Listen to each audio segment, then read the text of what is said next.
What's up, everybody? Crypto Great Dane back at it again for the Crypto Great Dane physical Bitcoin channel. Today we're talking Krogoth Manhattan. Krogoth Manhattan is one of the original kind of OGs on the forum. He's a lesser known coin maker. Matter of fact, if you have one of his coins, you're pretty lucky because a lot of his stuff he makes is more innovative and groundbreaking stuff where he's trying out new ideas, new products, and he doesn't really open it up to the public. So if you are one of the fortunate people out there that has a Krogoth Manhattan coin, you're one of the lucky ones. So today, this is actually going to be our first interview. We got Krogoth Manhattan coming live from New York to come talk to us and tell us about all of his projects he's been involved in.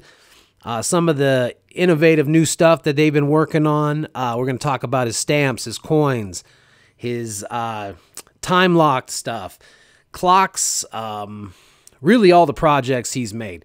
So it's a longer show than we normally do, but enjoy it. Stay around and check it out. We're also going to be doing our first Crypto Great Dane and Krogoth Manhattan giveaway. Going to give away one of his 3D printed loaded coins from Krogoth Manhattan. What you're going to want to do is look somewhere in this video for a 4-digit number. First person to comment, put that 4-digit number below is going to be taking home this coin. I'm going to send it to you. So look for that. Also, in the description below, I'm going to be breaking this video up into chapters.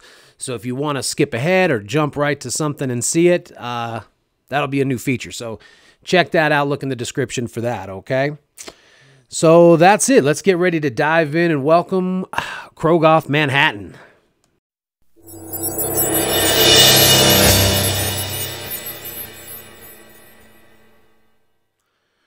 Okay, so we're looking here at the Krogoth Manhattan timeline here. Krogoth Manhattan has joined us, and he's going to kind of talk about some of his projects. But first, right at the top of this timeline, we are looking at his, I guess, copyrighted. Well, why don't you tell me? This is your. How did you come up with this logo here? Yeah, very good question, and thanks for asking it.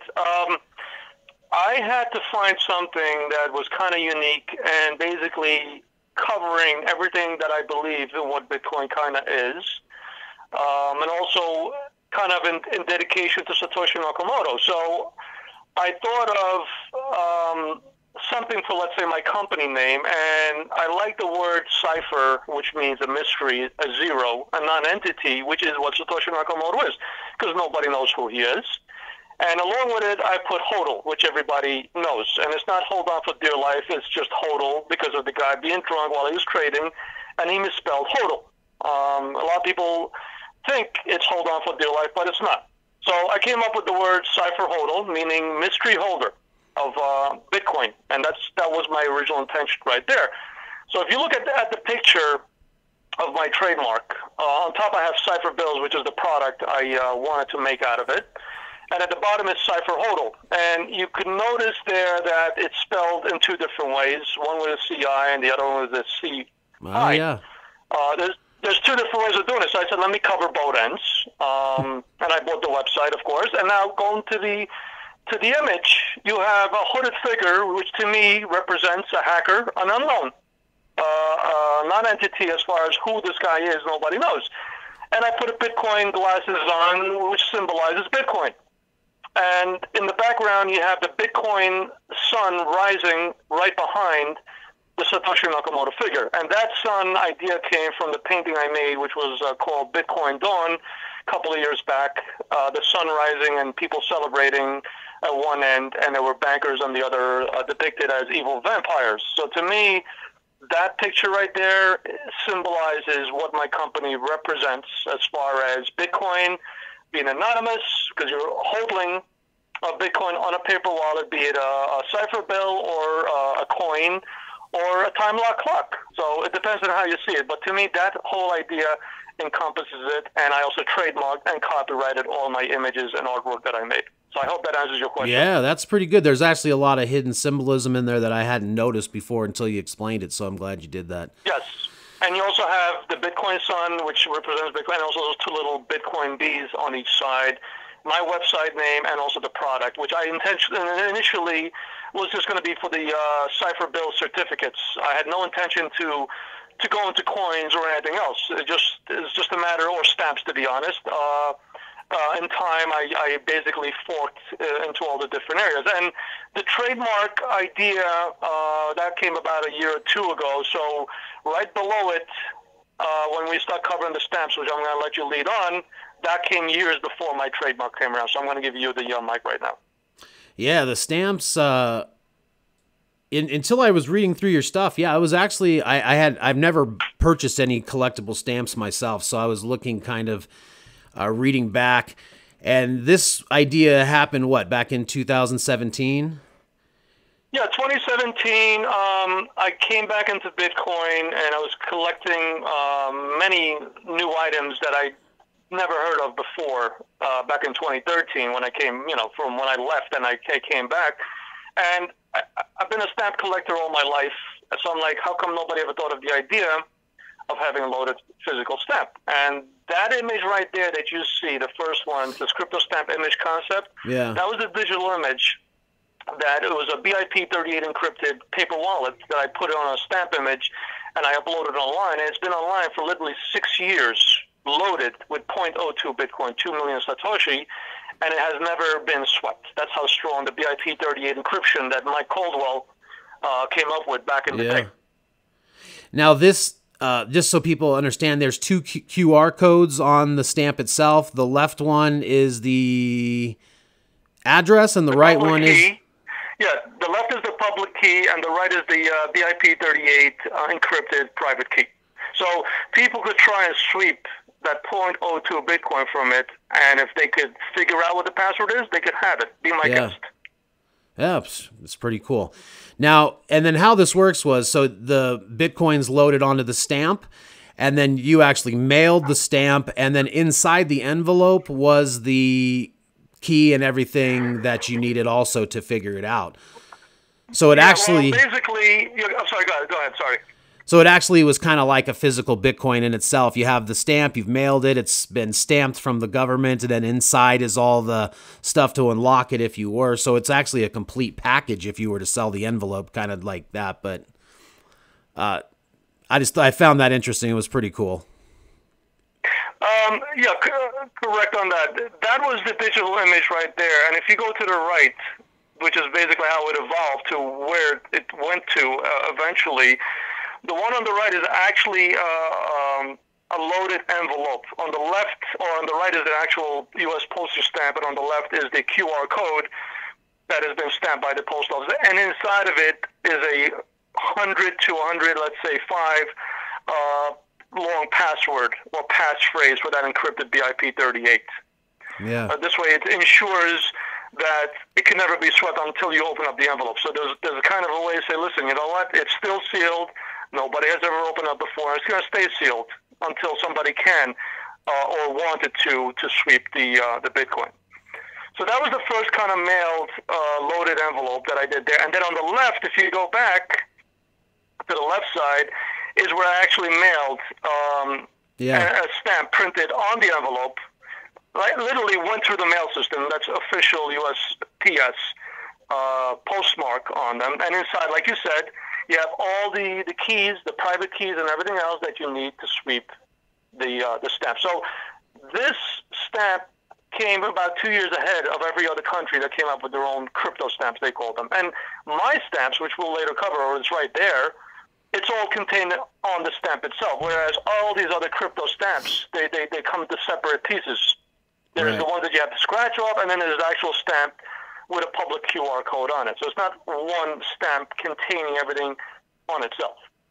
I mean, it's a great historical reference in for Bitcoin. First stamp mailed, certified. It's a historical thing you have there. It's actually pretty great. That's what Thank you. And that's because, again, I grew up collecting stamps, so that's where the idea dawned on me. I'm like, we have coins, right? I'm like, why not have stamps? Yeah. Same way. And then below that, these are the actual stamps you created after you kind of did the test run for it? That is correct. Actually, if you look at it, I never went into it to kind of say, okay, let me make money off it, because people were asking me about it, and I only created just for the sake of everybody having it, and the other one I kept for my collection. So it took 4 years for me to say, okay, you know what? Let me try and do it the right way. Let me actually hire a guy that made stamps for me, which he did a pretty good job with the perforations. And then I had to come up with some designs, which I started doing when I was starting the Cypher hole, which is basically all the images you see over there. And in some, you have the format of a QR code, and in the other one, you have the raw, basically public and a private address printed out on the stamp itself. And you also have the images that I came up with, and I basically filled the entire front of the stamp, made it a little bit more appealing than just the stamp by itself. Yeah, they look great. And like you said, this is the first stamp that came out there. I mean, there's been some popular stamps to follow you, but this is the actual thing that started it all, right? When you kind of look at all these other stamps out there. I believe so. I have never been credited for it, look at it that way, but I'm assuming. Let's get you some credit. Yeah, thank you. Thank you very much. Thank you. Yeah.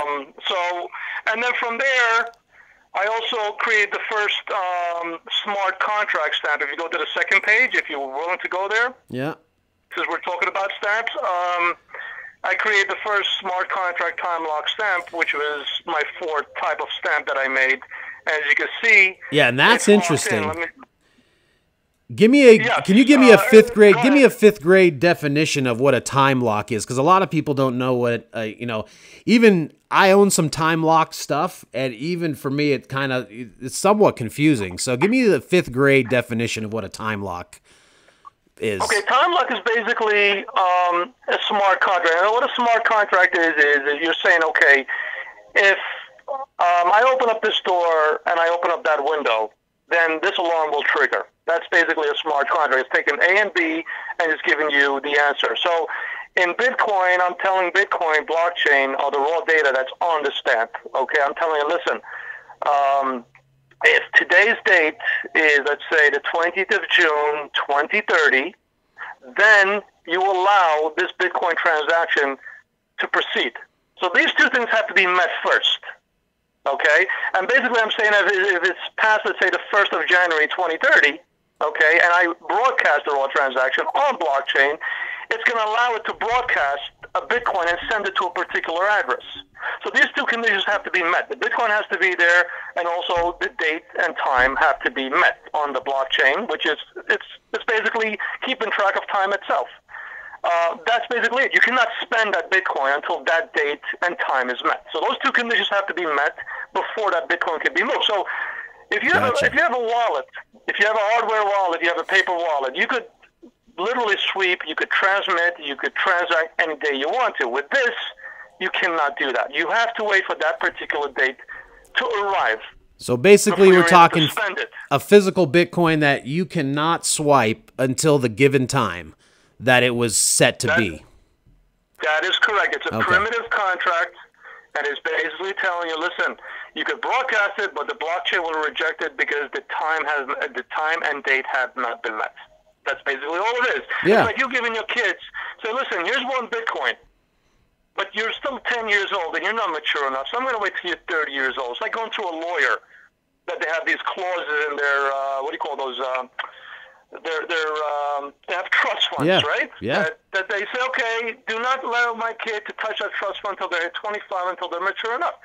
This will eliminate the lawyer because they have to hit that age of 25, whatever date you put in, before they're allowed to withdraw or spend that Bitcoin. How's that sound? That's the smart, you know what? I hadn't considered that for a time-locked thing, but that is actually the perfect example of why a time lock would be a fantastic thing. You know, you want to hold this money back till a given time for whatever the reason, and it can't be gotten around. Is that correct? Like, there's no way to break the time lock? That is correct. Again, that is correct. That's the way to do it. And what I gave all the people that bought this or I gave to, I also made a pamphlet, which is on the right, to easily explain how to basically broadcast it and to be able to redeem it. You see what I mean? So if you look at that stamp, if you zoom in closely on that stamp, okay, let me zoom in over here. What you see on the left is the raw hex data of the Timelock contract. And on the right, on top is the private key, and on the bottom is your, I'm sorry, the top is the public key, and the bottom is your BIP encrypted private key. So you have to take that data that's on the left, broadcast it on blockchain. That will take the Bitcoin, load it onto that public address, which is on the top right, and then you can reclaim it through that BIP encrypted 38 private key at the bottom left. Now, mind you, you need the password for that, which is all enclosed in the envelope. And you know, and also with that, inside the envelope is a QR code with all that raw data that you don't have to type it in one at a time. You just sweep it and you broadcast it. I put it out there visually because I wanted everything on one step. I do not like QR codes on stamps for some reason. They turn me off. There's nothing appealing to them. But when I see these numbers and figures here, the raw hex and all that, it's more computer code to me. And it's more visually appealing that any QR code can be out there in the world that they could put on these stamps. Like they put them on these stamps. There's nothing appealing with a QR code. When I see raw data on a stamp, it's more, it symbolizes more to me Bitcoin than a QR code does. How's that sound? Yeah, I like it. I like what you've done here with these stamps. Yeah. And also, of course, I had a graphic designer create the sand clock and put clocks on top, melting into a Bitcoin, which is my idea, kind of, and with a digital wall in the background, and that's something that I've used on my Cypher bills, which you'll see later on. But basically, I try to make everything digital and everything Bitcoin related. You know what I mean? Yeah. Any stamps coming in the future, or are you kind of moved on from that? You know what? I'm going to keep that top secret. To do a Doge stamp, or I could do a Litecoin stamp, but you have no idea how much time this takes away from me to do the right way, to hire somebody to do the graphics for me the way I want them. It's a lot of money and it's a lot of my time. And you know what? There is no market out there for it. And even if there was, like I said, I've lost interest in that.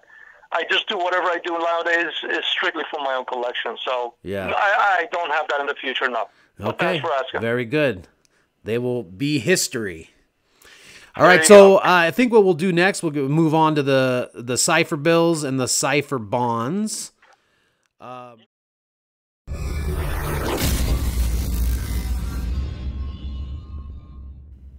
Okay, so we are looking at the Krogoth Manhattan Cypher bills and the Cypher bonds. So why don't you give me a little explanation what these are and how these kind of work real quick here. We're looking at them right now, the 50,000 Satoshi Cypher bills, all the way to the 200. Yeah, Dane. Basically, I've always admired or looked upon those old stock certificates, the way they were designed. They're like a piece of history, and I like the fact that also a lot of offices that I've ever entered, they have them hanging on the wall. So I'm like, why isn't there one for Bitcoin? And that's where the idea dawned on me. I'm like, you know what? Let me do the Cypher bills, which I called it, kind of like my company's name, Cypher Hodl. And basically, I had to find a company to make a watermark on the paper that I wanted to make, which was pretty damn hard, believe it or not. Yeah. I think this was during the pandemic when everything was shut down. So I had to order like about 6,000 papers to have my logo on them. This way nobody could actually duplicate whenever I made these. And basically I used my company image with the Satoshi Nakamoto with the Bitcoin Sun. If you know, I use different kind of graphic designs here to separate one from the other. But the thing I like about them is the intro at the bottom of that text is from the white paper.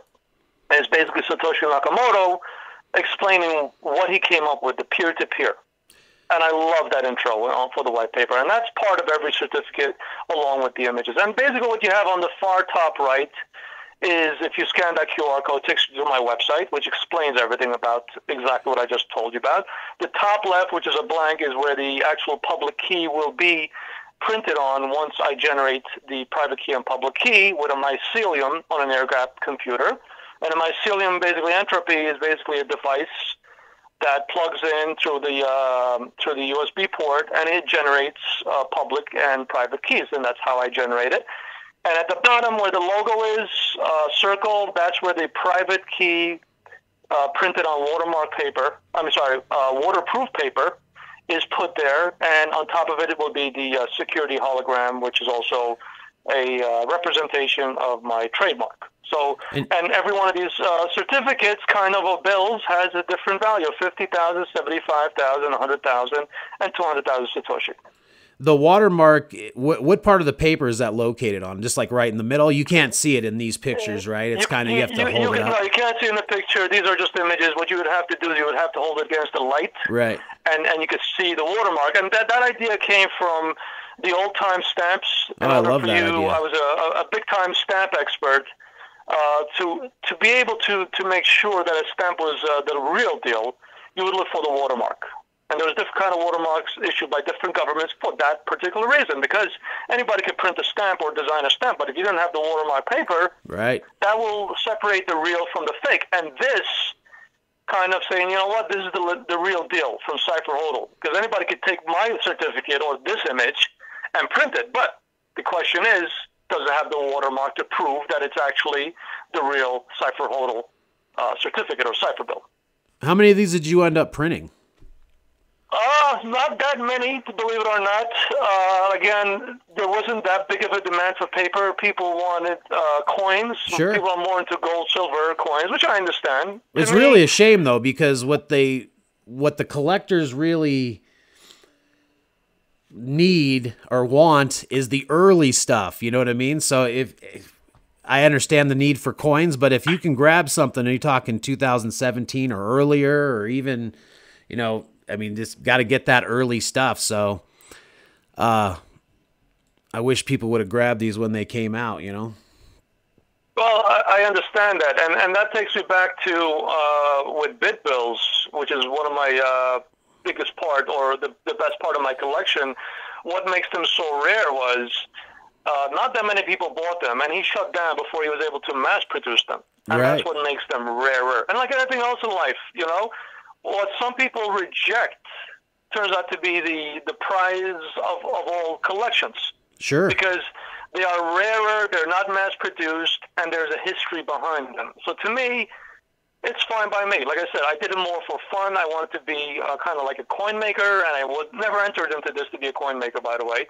I said, let me do this because I wanted to be able to hang it on my wall. I wanted the physical representation of Bitcoin to be hanging on my wall as a stock certificate, and that's where this whole idea came from. Yeah, well, I think it's great. I think these will go down in history as a fantastic collectible. Just while we're talking about it too, you know, nobody gives away more stuff, runs more forum raffles, I think, giveaways than you do. Every day I see you're up on the forum giving a coin away, right? Thank you. Yeah, I kind of started that, like, I guess it was in 2018. As you know, other people were doing a free raffle here and there, and I'm like, all right, I was just doing one or two just for the hell of it.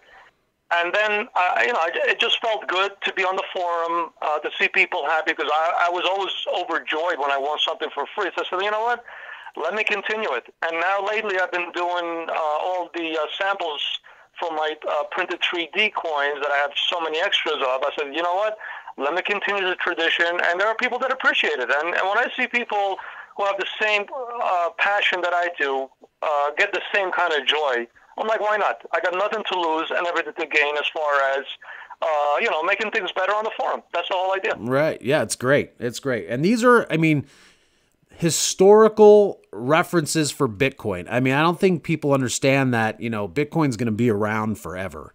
And anything that was happening in the beginning, you know what I mean, is going to be a historical thing for it. So I think everything created from 2010 on is going to be, you know, highly sought after stuff. So, I tend to agree in a sense.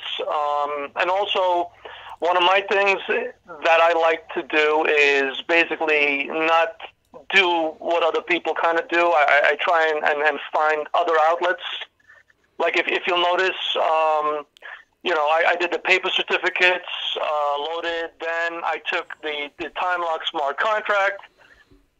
Eventually, I put them on coins, which we'll discuss later. I put them on paper. And it's just to veer away and try and experiment with different kind of concepts and ideas and see how the audience reacts to it. Also, just like I said, for my own personal collection, just to say I've been there and I've done that. Just like I did with the stamps initially. Initially, I never got into it to make a business out of it. I just did it to say, you know what, let me try this. This is a new direction of where Bitcoin could be heading. And that's basically the gist of the whole thing. All right, I got your Cypher bonds. I'm on page 3 now looking at your Cypher bonds, the Timelock contract, which we talked about with the stamps. So this is the same concept with the bonds, and it's the Timelock version of it, right? That is correct. This is a smart contract with the certain amount of Satoshis, 10,000 or 100,000 Satoshis, and the lock time that I set for these is for the 1st of January 2030.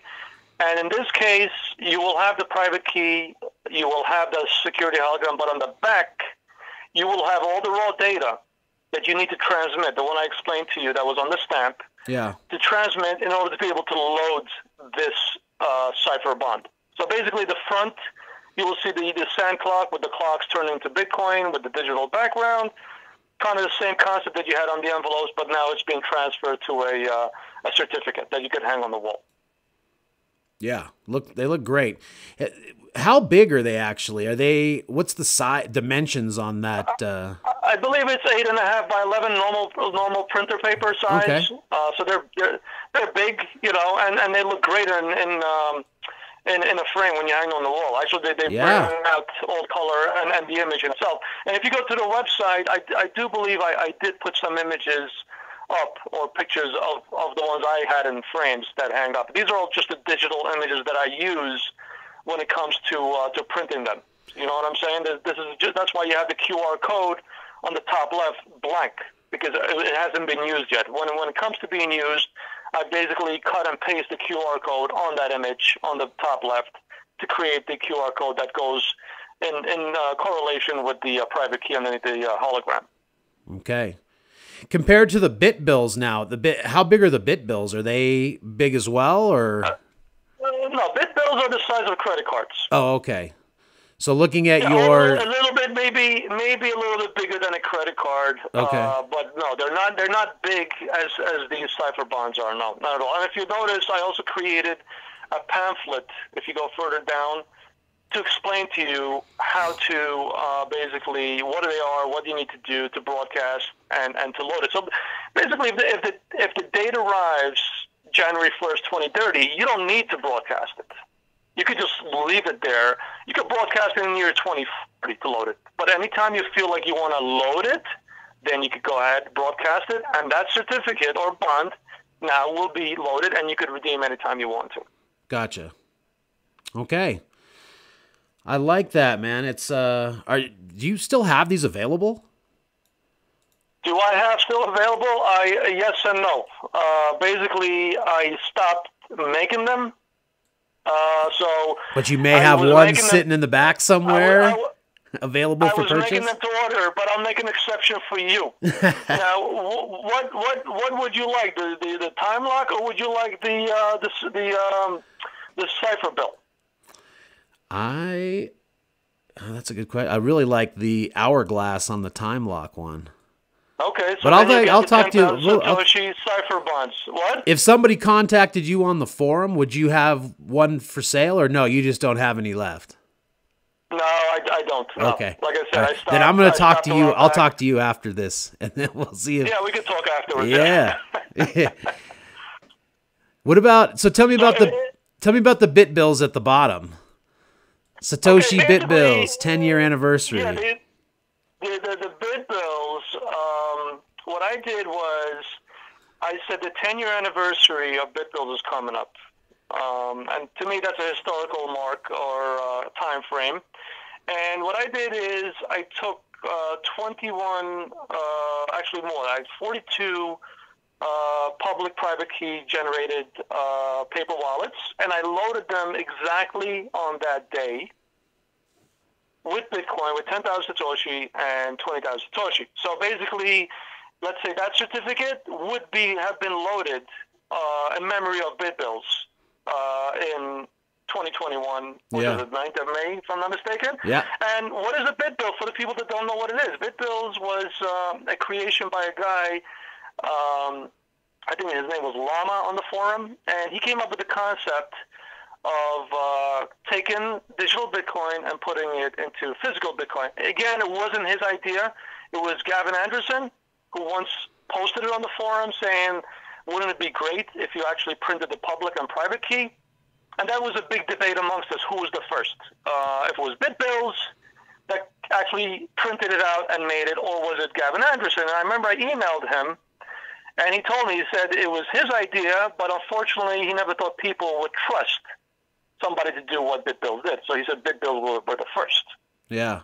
And to me, that's a major milestone for Bitcoin, which is kind of contradicting what Bitcoin is, because it should be totally trustless. Right. Whereas when you're allowing other people to create these keys, you are trusting them not to deceive you and sweep your Bitcoin away. Right. To me, this guy took that idea and ran with it in a way and said, hey, look, we have a physical Bitcoin here for people back in those days, 2011, when Bitcoin was still in its infancy, to say, look, here's a bit bill. People were giving these away at one point. I spoke to a guy, he was literally giving these away along with Kasash's coins, which came afterwards, to introduce people to Bitcoin.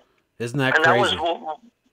It is crazy. It is. But that's the beauty behind this. Yeah. You see what I mean? It's a revolutionary idea, taking a digital product now, and you're actually giving it to a physical product. That's why when I had heard of Kasash's in 2013, it amazed me that such a thing could be done, and that's what kind of got me hooked into physical Bitcoins, so to speak. Yeah. Yeah, I think, man, physical Bitcoin just pulls you in, man. It's the collecting, it's the shininess of the coins, it's the fact that your Bitcoin is locked inside. It's really a great hobby, man. I really enjoy it, and I love. And also, as Bitcoin goes up and down in price, your product value, coin, certificate, whatever it is that you have, is going up and down with it. Right. Yeah, it's fantastic. Not only if you have a gold coin, if you have a gold or silver coin, not only is your gold coin going up and down with physical gold, but your digital gold is going up and down too. Right. And how many products out there can do that? None. Yeah, and I love hearing about these historical stories about, back on the forum when it was, 2011, which was a completely different time from what the forum is today, I would imagine. It's cool to hear those stories. I could only wish that I was there, but I wasn't back there in 2011. I got on the forum in and then left after MT Gox and everything crashed. Yeah, you said 2013? Like I had 2013, and then I heard of Kasash's left, and I came back in 2017, and when I saw all the different types of physical loaded Bitcoin items, and I saw the encyclopedia, I was like, wow, this is amazing. And then basically I just jumped head in first, and I've been around ever since. Yeah. I got your watermark pulled up right now down there at the bottom of the third page. You can get a good view of the watermark. Yeah, that's pretty cool. You had that. You said you had those papers custom made, and yes, custom made, and I wanted to put my logo there. Yeah, that's great. Not just the image, of Satoshi and the Bitcoin and the name, but with the logo. It was like a little bit blurry, so it wasn't going to really be what I wanted it to be. So I said, you know what? Let me put the image of Satoshi with the Bitcoins on and the name, and that should be more than enough, because you can't print a watermark. You cannot duplicate it unless you order a mass production of the paper, like I did. And that's a tremendous expense, and I don't think people are willing to go through that to replicate one of my certificates. It ain't worth it. Look at it this way. Right. Yeah, it's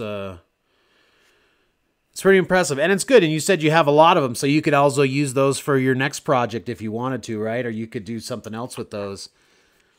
That is correct. Or I could have my kids use them too. Turn in their homework or something. Yeah, that's impressive. There you go. Oh, trust me, they need plenty of scrap paper.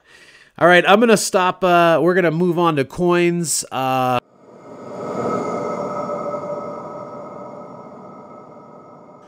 right, so we're looking at the Krogoth Manhattan coins now.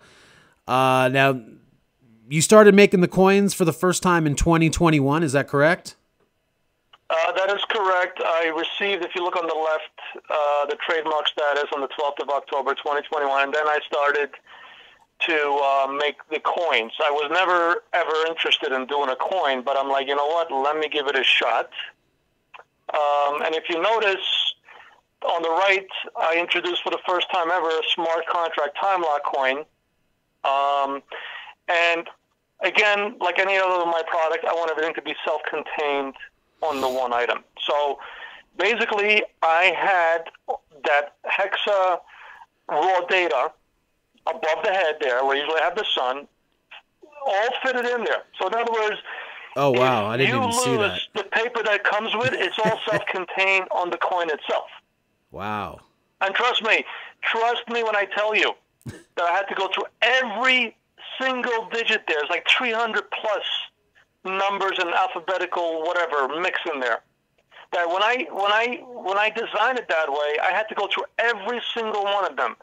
Then when I sent it to the coin maker and it came back to me, I had to go through every single one. There could not be one missing. And guess what? Later on, not these coins, but later on, the coin makers, the brass ones, they had a single digit here missing here and there. If that one digit is missing, it's worthless. Right. So that's how much effort it takes to verify every single address, private key, public key. Anything that you do, you have to double, triple check to make sure that the product is intact. It's not just like a regular coin. You have to make sure that this actually is going to work. Right, or it's useless. I'm sorry? I said, or it's useless, like you said. It will be useless, exactly.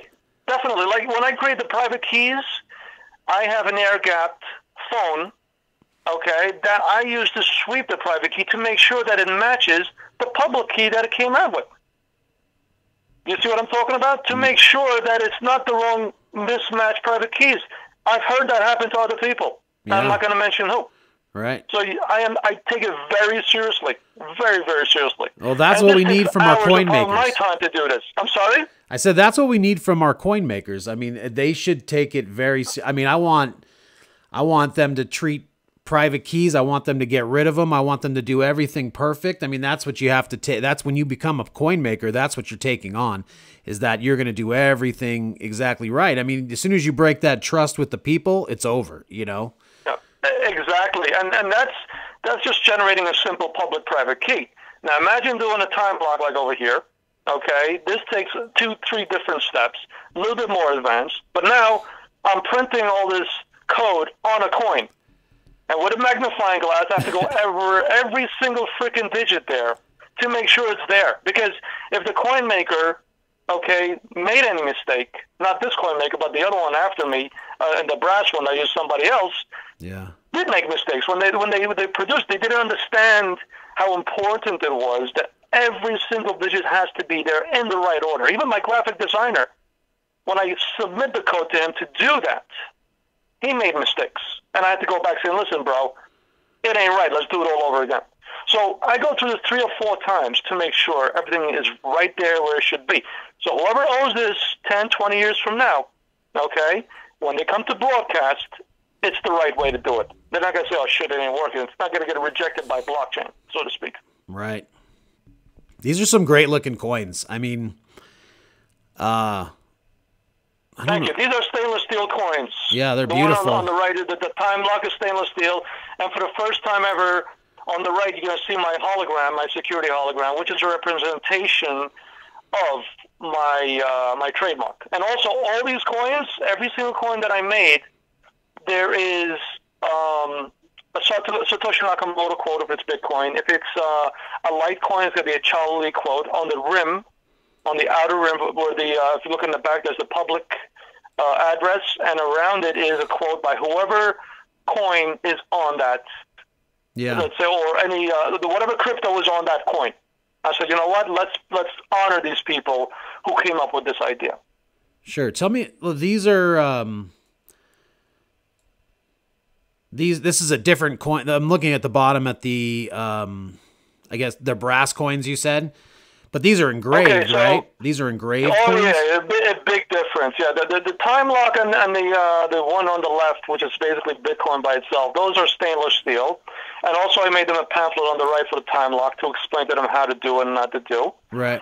The brass ones are big. These are like 2.75 inches coins because my hologram is 2 inches wide for my certificates. And like I said earlier, never wanted to go into coins. So I made a large hologram, security hologram, for my certificates to bring out the image and make it a little bit more kind of respectable. I mean, visually appealing in my eyes when you hang it up on the wall. So I had to design a coin. I had to find a coin maker that was able to make coins big enough to accommodate my hologram. Yeah. Because I didn't want to spend a fortune again to make holograms when I have so many laying around to make them smaller. Do you see what I mean? Yeah. So yeah. I like a big coin. Everybody likes a big coin, too. Yeah, this literally could kill somebody if you throw it at them. So basically with the brass one, this gets interesting. It's really everything is etched. I mean, people don't understand until they see it in their hands. It'll blow Kasash's brass coin out of the water. I mean, with all due respect to him, I mean, he used a card token factory, which is understandable. They're priceless now, regardless. Yeah. But this is how a coin, to me, looks so appealing. Everything is engraved inside the coin itself.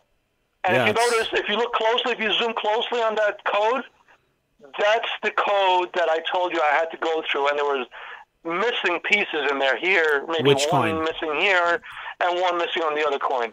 So the Cypher HODL, the Litecoin Bitcoin combo. Which coin? I'm sorry. Which coin was missing? The Litecoin Bitcoin combo coin, or no. The Timelock one. If you look at the Timelock brass. Yeah. That's the raw hex data. I mean, that is self-contained in there. Yeah. I mean, let's say with this coin came the pamphlet, and with it came a certificate to make sure that this is the real deal, and also on that certificate is the QR code for that raw hex data that's surrounding Satoshi Nakamoto's head. So you don't have to type it in one by one. You actually scan the QR code and you broadcast it. But in the event that you did lose that, okay, that coin in itself could give you everything that you need to broadcast and load it when the set date and time have been met down the future. Man, I really like these coins, man. Let me go. All right, I'm going to go on to the next page here. Yeah. Looking at this is I think the same one. You saw the one with the Litecoin that you were just talking about. Yeah. Yeah, I like those. If you look, it's a combination of Bitcoin and Litecoin. So you have private keys, public keys for the Bitcoin and the Litecoin. If you look in the back, there's a public address on top of the Bitcoin. The bottom is the Litecoin address, and there's a quote by Charlie Lee.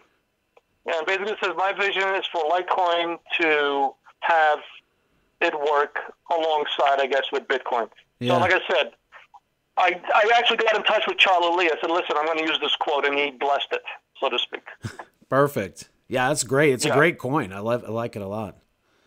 Thank you. And that's what, these are the rare coins, man, that people regret not grabbing up, right? The ones that were made with limited mintages that you may not have seen, and then 10, 20 years from now, man, these are the coins that everybody's trying to get. That is correct. And you want to hear a good story? The most expensive stamp in the world is also the ugliest stamp in the world. And it was a provincial stamp maker in British Guiana, okay, that made his own home stamps because the British ship bringing the stamps in was late, and he had no more stamps, so he created his own. And that particular stamp, the red magenta, one of a kind in the world, sold for like $9-10 million a couple of years ago in New York City Sotheby's auction. Right.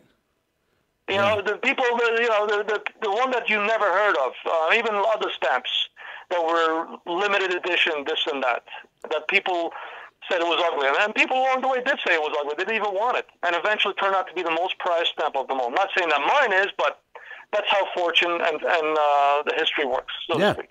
It's history and mintage. And I mean, there's both on your side here.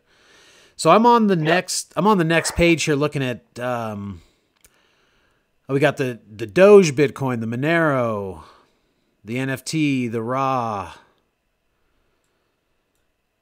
Correct. The Bitcoin, the Doge, I made a combination of Doge and Bitcoin. And if you zoom closely at the back, Billy Marcus quote is in there. The same goes with the Monero. I forgot it's like overlapped. I can't see who it was, but there's a saying there. I just put the name, and basically it says, "Privacy isn't a thing you achieve; it's a constant cat and mouse battle." By Ricardo Spagni.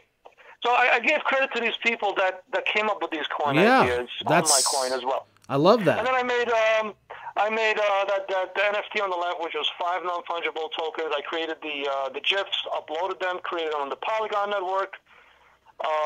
So there's 5 NFTs on one coin with Bitcoin. The one on the right is a new concept.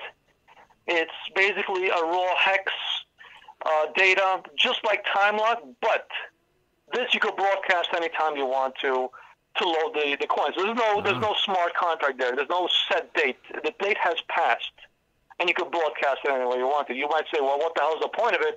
There is really no point. It's just a matter of saying, you know what? Let me create this as a coin. Right. That's the whole concept behind it. Because in reality, if you could spend any time, why not just load the Bitcoin public address with the private address and just sweep it? But I said, you know what?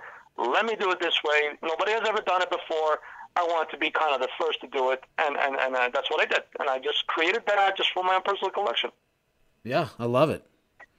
Anything and then different? If you go down, I'm sorry. Go ahead. I just said anything different that you can do. You know, that's I love that. So in that case, you just did the time lock, but set it like at the date you made it, so it passed then. There is exactly. The day that I generated that contract is its time lock day. So in other words, if I did it right now, it's passed, and anything forward, you could do whatever you want, but you don't have to wait for a set time and date. Right.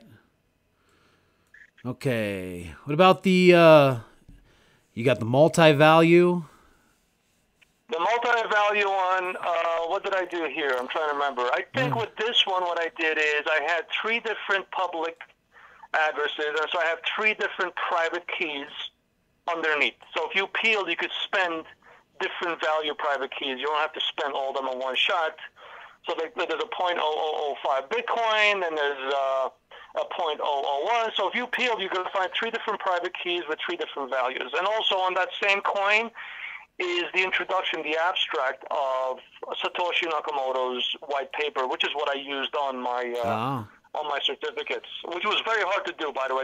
It looks impossible to do. Those are the smallest letters I've ever seen engraved in my life. It looks great, though. That's the amazing part. I was in shock that they were able to do it. I said, you know what, let me put something else in there. That's history on a coin right there. Yes, sir. And then we go to the double holograms, right? You started loading like one side with one crypto and the other side with like Bitcoin, right? No, with the double hologram, I stuck with Bitcoin, but instead of doing one hologram with multiple keys underneath, I said, let me use 2 different holograms. So if today I figure I want to spend 10,000 Satoshis, I could peel, let's say, the front, and I'll get the 10,000 Satoshi private key. And then down the future, if I want to peel the other one and get .0005 Bitcoin, then I would have to peel the second key. Plus, again, I never saw a coin in our hobby to have 2 holograms on one coin. I've never seen a double hologrammed coin, so I love that. If not, you were definitely the first to do it. So that's the whole concept. I take a little pride in that fact that I was, kind of like a pioneer in doing different kind of types of coins out there instead of just the usual public-private key, so to speak. Just in general, what would you say the mintage is on these coins? Just, it doesn't have to be an exact figure. Are we talking, you made 20 of each, coins, 50 of each? Maybe the first 3 or 4 coins we covered, we had maybe 21 of each. The rest of the coins are one of a kind for my own personal collection. Gotcha. Okay. And I've been asked for people to do more. I'm like, I don't have the time, and I really don't have the patience anymore. And it takes, like I said, a lot of effort. When people see a brass coin, they don't really want to, how can you say, shell out anything for it? Because it's brass. So to me, it's like, what's the point? That's how I see things. You know what I mean? It's not really about the money. It's really about, I got to find the time to do this, dedicate myself to do it right. And if I'm not going to do that, I might as well not do it. Yeah, and people don't understand, that everything, even just getting the hologram, getting the holograms is a feat in itself. They got to be right. They cost money. You got to pay graphic designers and the mint and all these. And it's a very expensive process to make a coin. So exactly, and I didn't realize that until I got into it. Sure. So Sure. I was one of those people that looked at these things in a different kind of light until I became a coin maker, so to speak. Well, so just in general, the majority of these down here at the bottom are in your, or all of them are in your collection, but there could be 50 to 60 Krogoth Manhattan coins floating around out there, right? Somewhere on the forum. Correct. Yeah, something along those lines. Correct. Oh man. Okay. I'm gonna wait for them to start turning up. All right, and then looking at now this becomes interesting over here. Yeah. The Shamirs Secret at the bottom. You see that?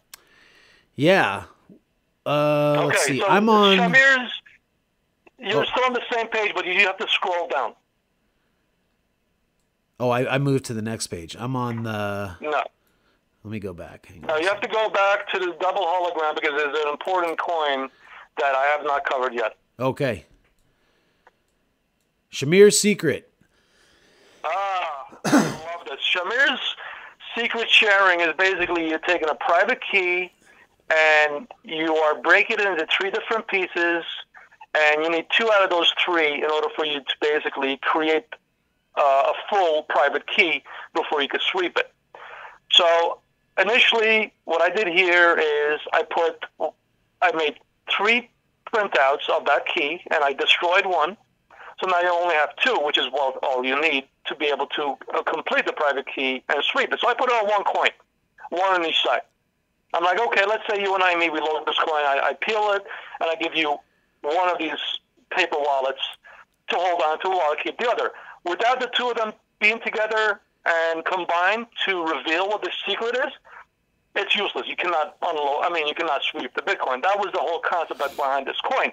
Later on, I did a full complete set, which cost me more money to do, of 3 coins, you'll see later on, of Shamirs Secret sharing. So if you have 3 people and you give a coin to each one of them, unless 2 out of those 3 sweep and meet together, they cannot sweep the coin out of that coin, so to speak.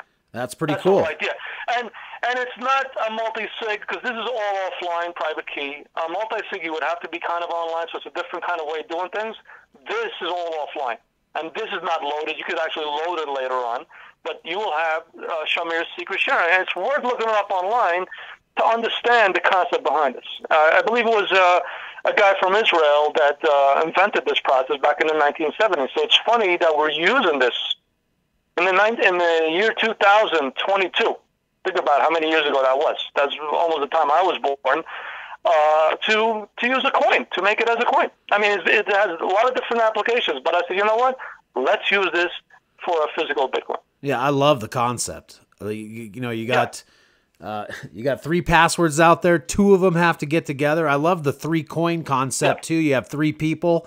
I mean, obviously you want, it's just the concept of it that's really, great. I love it. I love the way that was put together, and look forward to hearing more about that. Do you have the pictures of the 3 coin? Is that on the next page? It's going to come up on the other page, as you see. But let's go to the one on the right. It's the Cypher Hodl multi-value Bitcoin with 2 holograms. Let me see. Well, it's a typo there. Okay, Cypher Hodl Ethereum Bitcoin combination. That's what I should be reading. Okay. This is basically Ethereum and Bitcoin combination. And most of these coins initially, I also created NFTs that went with these coins. Basically a picture of that coin in itself with my logo on the background. And then what I would do is I would send the NFT to the person's NFT address. But eventually in time, what I did is I loaded the NFT underneath the hologram. So in order for you to get the hologram, you would need to peel. Just like you would need to peel to, let's say, sweep the Ethereum or to sweep the Bitcoin, which I think was better. Because if down the line somebody passed it on, it came as part of the coin instead of the guy saying, listen, I forgot to give you the NFT. Now it's all part of the coin in itself. Right. Yeah, I like it. Okay, so you want to go to the other page? I am ready to go anytime you are. Let's, okay. Yeah, so this is another full page of coins here. We got, yeah, what's that? Oh, Doge, Monero, Litecoin. Oh, combination coin. You got the BIP 38. Yeah, you have that coin on the top left has Doge, Monero, Litecoin, and Bitcoin all in one coin. So you have a total of 8 private keys in there. And why do I say 8? Because anytime I created a private key for my coins, I did the hex decimal format, alphanumeric format, and I also did the QR code. I really do not trust QR codes that much, even though they're on waterproof paper, because if somehow it's tainted in any shape, way, or form down the line, you lose the data, or you'll have the wrong data. Whereas when it's printed alphanumerically, it's there. You know what I'm saying? You can figure out if it looks like a 6 or a 7. Right. So for every coin, there's 2 private keys, one in alphanumeric format and one in QR code. So you have 8 keys underneath that hologram. So I literally had to dig deep into that brass coin to fit all of them. Wow. And then on the right, P38, which is kind of an honor, respectful tribute to Mike Caldwell, because he came up with the idea of BIP38. And for people that do not know what BIP38 is, it's basically an encryption of a private key. And what I did was, I said, okay, guys, this is how strong I believe in this. I took the private key and put it on the outside. If you look in the back, that's the private key. And I have the password or passphrase underneath the hologram, kind of like what I did with the stamp, but I did it in the coin format. Yep. Okay. And for people that don't know what BIP is, it's basically a Bitcoin improvement protocol that people come up with as time goes by, and they give them certain numbers. So it's always increasing. I think we're up to 435 right now from where we were back then. Man. What's the crypto stamp? I'm sorry? What's the crypto stamp? Cypher HODL first crypto stamp anniversary Bitcoin. No. The crypto stamp, I have a website. It's called crypto-stamps.com. That's where I posted that BIP38 encrypted stamp. That's been there forever. And I also posted on the forum back in the day also. Oh, and then here at the bottom we got or not quite at the bottom, but here's the Shamirs Secret 3-coin set. I think you just jumped a set there. On the left, there's a Cypher HODL crypto stamp anniversary, which is basically a 5-year anniversary from the 20th of July 2017. And the front, there's a stamp hologram. Underneath it, I believe, is the NFT that goes with the stamp. And in the back is the loaded Bitcoin, and there's the public address on top for the Bitcoin, and the bottom is the Ethereum. And yes, then we hit the 3-coin Shamirs Secret sharing coin set. And that's what I was talking about earlier on. Yeah, I love hearing about these coins. I love the concept of that. Yeah, I mean, listen, when I first read about it, I'm like, wow, that's amazing. I'm fascinated about cryptography, the history of it. I'm fascinated, of course, about Bitcoin. So I'm like, what better way to honor things than to do it this way? And having 3 coins now, it cost me more money than the 1 coin, the 2 coins I had, but this time around, I said, let's do it the right way. So if I ever gave a coin to, let's say, you and my stuff and some other guy, until 2 of us meet, 2 out of the 3, we can never redeem that. So there are contracts out there that saying, you know what, 2 out of 3 of us have to sign this contract. This is kind of a way of saying, listen, 2 out of the 3 have to agree. And if one of us dies and that coin is lost forever, at least you still have the other 2 to work with. Did you put these out to people, or is this one just in your private? No, everything in here is in my private. Yeah. To me, it's never about the money. To me, it's more about my hobby, my passion. And one day, if I ever retire, I'm going to have a wall, literally, with a huge frame with all my coins in there. Yeah.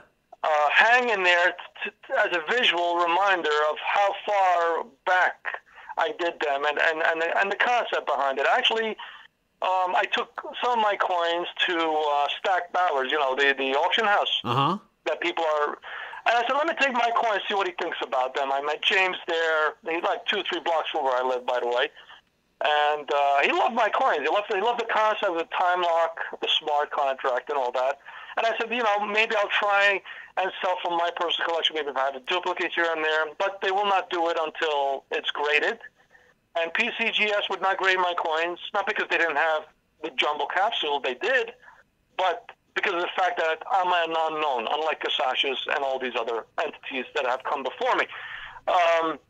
And again, PCGS is the only one that took encapsulate my coins, because every other encapsulate grading outfit out there does not have a capsule big enough to accommodate my coins. So, unfortunately, until then, that's how it's going to be. Yeah. I'm not going to be able to auction just to see what the rest of the world think about my coins. Also. Yeah, it's a great rare collection, that's for sure. So. Thank you. Yes. I think in time you'll get your due, that's for sure. And then, a lot of groundbreaking technology, a lot of trying to test the boundaries of what is the normal physical Bitcoin. It seemed like you were trying to come up with every different type of, coin you could have. And I think that's great because it opens the door for other people to think about it's not just one address on the back of a hologram. It could be this and it could be that. So I commend you on, really exploring what physical Bitcoin could be, Thank you. And that's the whole idea. It's to come and break away from the usual, one Bitcoin this or one Bitcoin that. And again, I incorporated all of my coins later on, NFTs as well, included in there. I mean, again, Bitcoin ordinals had not come around when I was doing most of these, so a lot of them were posted on Polygon, which was easier and cheaper than going to Ethereum. But eventually, as you can see later on, with ordinals coming around, I was actually making NFTs on the Bitcoin blockchain, which is kind of interesting when you have one coin that has the digital gold on it, but it also has digital NFTs on the same blockchain. And so right. that kind of made it more unique. And if you notice at the bottom of this page, you're coming down to a BIP 38 2-coin set now. And this, again, is basically a BIP 38 encrypted private key, but now you have 2 coins. One will have the passphrase or the password, and the other will have the private key, encrypted private key. So one cannot do without the other. So if I give you one coin and I get the other coin, we cannot redeem until we both agree to peel at the same time and incorporate at the same time. So that was the idea behind this one. Yeah. So it's a Shamirs Secret, but with 2 people, as opposed to the 3. But this is not Shamirs Secret this time. Shamirs Secret takes 3. What Shamirs Secret does, it takes 2 of the 3. It takes the private key and it breaks into shards and encrypts it at the same time. Okay, you need 2 out of the 3. This is basically saying, okay, I encrypted the private key, so one will have the private key encrypted, and the other one has the password to open up that private key. So yeah, you could say that, but it's not. But gotcha. Yeah, it's not 2 out of the 3. This is 2 out of the 2. You cannot do one without the other. Gotcha. Yeah. Yeah, I like that, man. I like I like the way those are done. Thank you. Is that the last page? I believe it is until you hit. Now you get the time lock. Yeah, clock. time lock. Oh yeah, the clock. Yeah. And then the 3D printing coins. That's pretty cool. Correct. So basically, yeah, thank you. What I did with the time lock clock, I used my images and put them on a clock and incorporated the hologram the number 6 number is. That is a time lock, exactly like the stamps, exactly like the coin, but it's on a clock. And on the back of that clock are the QR codes to broadcast and the public address that you would see on a coin and on a stamp the same way. Again, the private key is underneath the hologram, so it's the stamp and the coin, but it's on a clock. And right below it is the pamphlet that goes with it to explain how to broadcast and then redeem the Bitcoin when the time comes.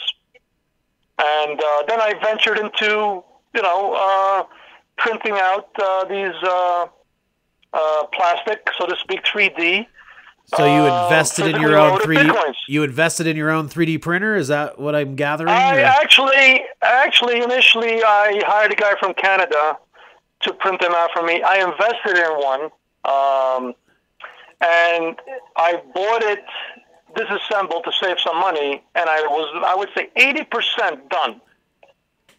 And I ran out of patience. I mean, it was taking me forever. Yeah. I literally ran out of patience. I'm like, this is not me. I have a very busy lifestyle, and I ended up selling it at a loss to somebody else. And again, there wasn't that much interest in these 3D printed coins. Yeah. And again, these coins have physical Bitcoin on them, plus an NFT depicting the Bitcoin image of that same coin underneath the hologram. So you have the physical Bitcoin, and you also have the NFT that goes with it. And if you notice, I experimented with different designs. I even made the frames, if you know, that took me forever to do, with different color variations, different, I guess the values were all the same, but they all were loaded NFTs. One of the panels was anyway. And two or three of them are hanging in my office right now. And there was only one time that I auctioned it off, which went for nothing. For all the work that I put in it, I'm like, never again, so to speak. Isn't that about right? And you know, the 3D printed coins, I actually like them. They're different. We haven't really seen them yet, right? There hasn't been too many that have come out. I get that people like the big heavy coin. You know, a metal coin, they, you know, maybe last longer or they're more indestructible.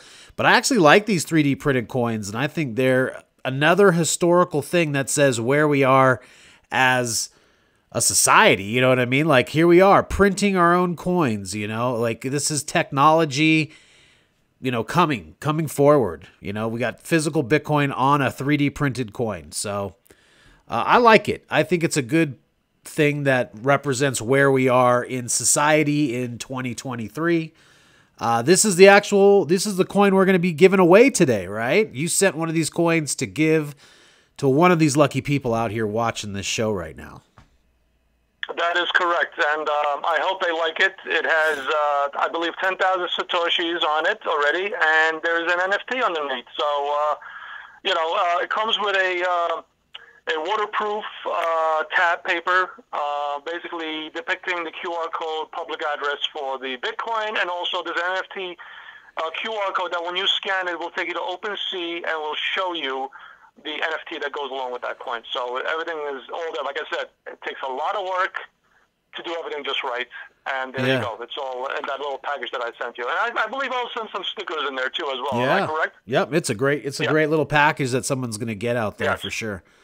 Now, are these, I actually think that these will catch on as time goes on. I think just people are so used to having the big metal coins, but, I mean, if it's functioning as a physical Bitcoin, I'll actually like it. So, I think that these may catch on once they start seeing that they're historically, you know, valuable.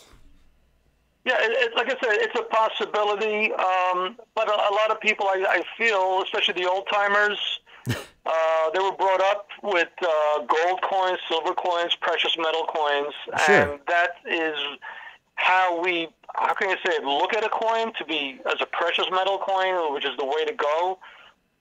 Not that many people are into brass, let alone plastic, but like I said, there's always a new generation coming around that would look at things differently, like stamps, for instance. The old-timers, I mean, kind of like myself, looked at stamps as a potential investment, as a big collectible. Nowadays, it's not that big of a hobby as it used to be when I was younger. Right. So you never know with the 3D printed coins where that could take us. Again, like Bitcoin, it's hard to convince the older generation what Bitcoin is and how valuable it is compared to this new generation, which understand the concept of how Bitcoin is going to be integrated into being a world currency or as a store of value, and also being the currency of the internet.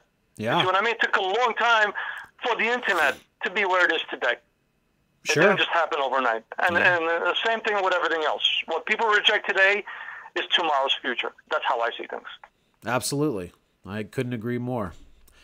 Yeah. Okay, so this is the last page in the timeline? Yes, the last page. So if you want to go to the Cypher whole experimenting with ideas for different physical design Bitcoins, Yeah. and you want to jump down to where, let's see, there's the ordinals coin. If you want to start from there, I guess that's where we left off after the plastic 3D. Narrow. Let's see. Yeah, it's number 75. If you look on the right where the merit is, that's where it'll take you.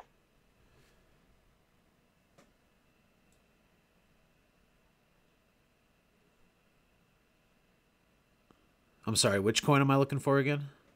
The ordinals coin. It's page 75 on that thread, or post number 75. If you look on the right. Oh, you said it's on a different page? It's all the way, yeah. Open up all the pages. Gotcha. Open up all the pages, and then you go down to post, actually it's post 75. Okay.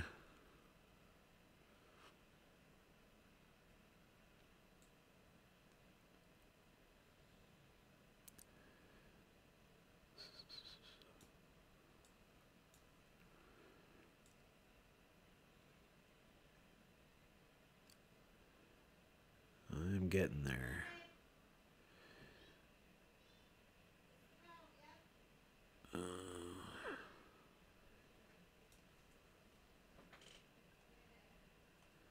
Okay. We made it. The ordinals coin. Fantastic. That is correct.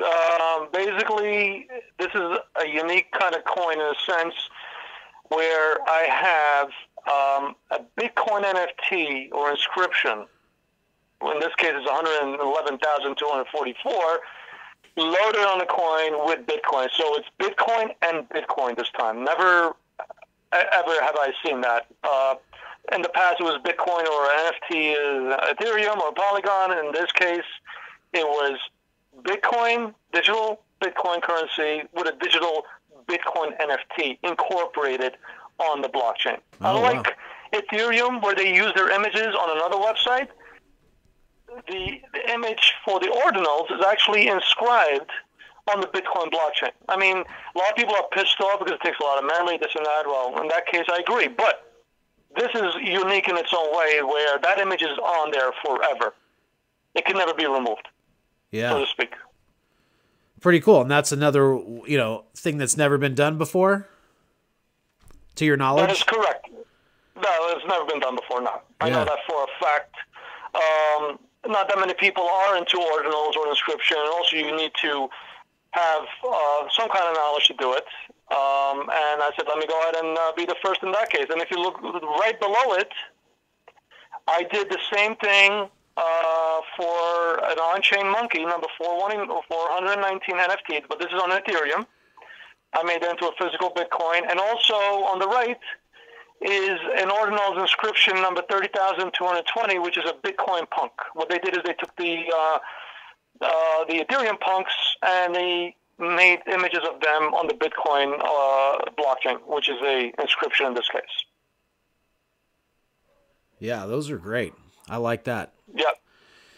And let me see. If you go down further, I'm trying to see, because a lot of these images are not there anymore. Right. Keep on scrolling down. Yeah, unfortunately, Imgur At the BRC20? a lot of the images. Yeah, the BRC20 is the last one, so I guess that's the last one we could cover. Again, this is instead of an ERC20, which is Ethereum, this is an inscription with the word Krog on a different kind of ordinal, so to speak. And I said, let me make a coin out of it, and that's exactly what I did. And I loaded it with Bitcoin and the inscription itself, which is number 7,525 now. Now it's up to 11 or 12 million inscriptions on the Bitcoin blockchain. Wow. Yeah, so I ran out of ideas unless something new comes around. I don't know what else to create, really. I really don't. Well, sometimes those things just come to you, right? You wouldn't have imagined all these in the beginning, right? They all came to you as you went. Never, ever, ever in my dreams. Like I said, when I came up with that stamp concept back in the day, I just did it for fun, just to say, okay, I was the first, my idea, let's do it. And then it just took off from there. And like I said, now I do everything for my own personal collection. And I'd like to venture into what we talked earlier on because of what happened with the Kolsky fiasco. And that if you want to question me about that treasure idea, if you want to venture in that direction, we could go into that direction. Can we get like a 1 minute break? Because sure. I need to drink some water. My throat, man, is yeah. You've been talking. Let me just end this real quick with the coins. I think you're doing a great job with all these. If you're already holding one of these coins out there, man, you are fortunate. So you want to hang on to these because these are a rarity. Thank you. Okay, let me...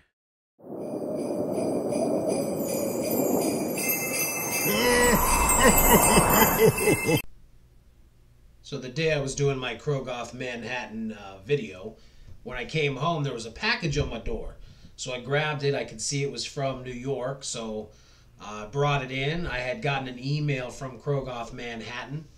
It said to open it during the video, so I was pretty excited. I came inside. When we started doing the interview towards the end, I ended up opening up the video, the package on the video. You can see it here in the corner. Unfortunately, I had two mics going at the time, and the audio for this didn't come out. So I wanted to drop a voiceover on top and kind of show you the package being opened. It was the crypto time-locked bond that we had seen during the interview. I was pretty excited about it. He had noticed that I was excited about it, so he sent it to me. Time-locked, 15,000 Satoshi bond. It's pretty awesome. So I was excited to get this from Krogoth Manhattan. Unfortunately, the video messed up, so I wanted to do this audio on top. Thank you, Krogoth. I appreciate it. It's a pretty awesome bond. It's going to hang behind my head right here in the Crypto Great Dane Studios. I love it. So thanks a lot, Krogoth, and I appreciate it.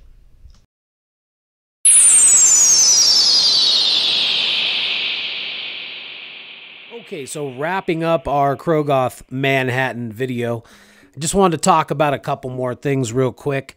The paper quality. So Krogoth wanted to talk a little bit about the paper quality. He actually did this on video, but it was another one of my issues with audio where this part didn't come out.